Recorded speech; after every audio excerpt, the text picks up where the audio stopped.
আমি গত পরশুদিন রাত্রে এসেছি আমার চিকিৎসার জন্য। এই চিকিৎসার জন্য আমি এখানে চিকিৎসা করাই, অনেক সময় আমি এইমসে চিকিৎসা করাই। আমি দিল্লিতে চিকিৎসা করেছি, আমার এটাতে ভেঙে গেছিল। ভাঙার পরে আমি আসছি, টাইম টু টাইম ডাক্তারকে দেখাই। এটা আমার এখন এখন বলা হচ্ছে আমি নাকি এখানে কলকাতা আসছি ষড়যন্ত্র করতে। বুঝতে পেরেছেন? It is bad. এটা বলেছে পেপারও বলেছে, একটা পেপার বাংলাদেশে, হ্যাঁ একটা পেপারও বলেছে আজকে নাকি নিউজ বের হয়েছে যে উনি ষড়যন্ত্র করতে গেছে ওখানে। আসলে আমার ট্রিটমেন্টের জন্য আমি আসছি। আর আপনারা যারা আসছেন তারা খবর পেয়ে আসছেন যে আমি যেখানে কলকাতাতে আসছি, আপনারা খবর পেয়ে আসছেন। এটা তো অন্যায় কিছু না। আপনারা যে আসতে দেখতে আসছেন, I am very much happy যে আপনারা আমাকে ভালোবাসেন, এই জন্য দেখতে আসছেন। আমার একটা আন্তরিকতা আছে সবার জন্য। হিন্দু নয় শুধু, আমি তো মানুষের জন্য কাজ করি, আমি মানবাধিকার কর্মী। আমি তো পলিটিক্স করি না, আমি কোনো দল করি না, আওয়ামী লীগও করি না, বিএনপিও করি না, জাতীয় পার্টিও করি না। আমি ওই যে আরেকটা দল আছে, ওরা সবসময় একটু টেরোরিজমের কথা বলে, আমরা সেটাও তো করি না। বর্তমান পরিস্থিতি is going to be worse because Chinmoy প্রভুর মতো লোককে লিগেল অ্যাসিস্ট্যান্স দেওয়ার জন্য বাধা দেওয়া হচ্ছে। তো কি করে আপনি বুঝবেন?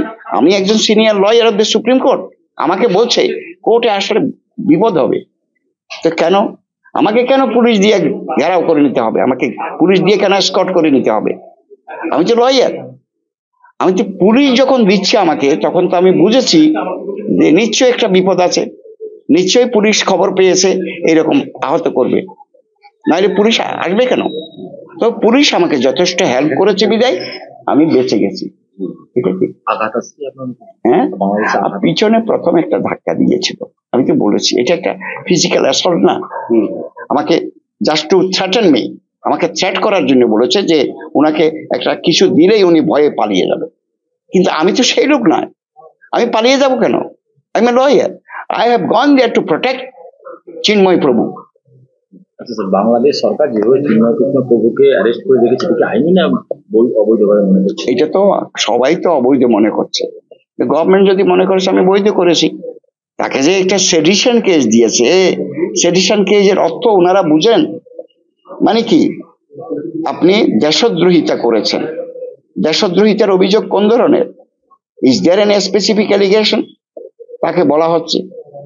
আমাদের জাতীয় যে ফ্ল্যাগ আছে, আপনি দেখেছেন তো, বাংলাদেশের ফ্ল্যাগ, ওই ফ্ল্যাগের উপরে গৌরীয় ফ্ল্যাগ, তার ফ্ল্যাগ, মানে চিন্ময় প্রভু যে একটা ফ্ল্যাগ ব্যবহার করে, ওটা গৌরীয় ফ্ল্যাগ, এটা এখানেও ব্যবহার করে।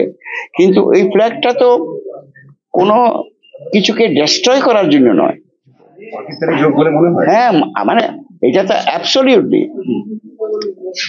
এটা আমার মনে হচ্ছে আর কি, জানি না। তবে দেশটাকে ডিস্টেবিলাইজ করার জন্য এই ধরনের প্রক্রিয়া করেছে। গোটা দেশে সরাসরি ভারতের বিরুদ্ধে চক্রান্ত, হিন্দুদের উপর আক্রমণ। আপনি তো দেশে ছিলেন, শুধু কি হিন্দুদের উপর আক্রমণ? আপনি বলেন না, হিন্দুদের উপর বেশি হচ্ছে কম্পারিটিভলি এই সরকার আসার পর।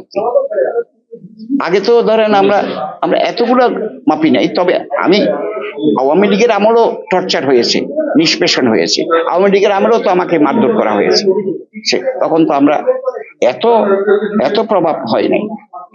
ভারত বিরোধী মন্তব্য, হিন্দুদের উপর আক্রমণ, কি মনে হয় আমার কথাটা শুনেন, যখন আমি ওনাদের ওই যে পিছনে আমাকে প্রোটেকশন দিয়ে নিয়ে আসছিল পুলিশ, তখন ভারতের দালালারা হুঁশিয়ার, ইসকনের দালালারা হুঁশিয়ার। তার মানে আমাকে মেন করছে আমি তো পলিটিক্যাল পার্টি করি না, আমি নাকি দালাল হয়ে গেছি, আমার কোনো পলিটিক্যাল আইডেন্টিটি নাই। তাহলে ওনারা এই কথা বলে কি করে?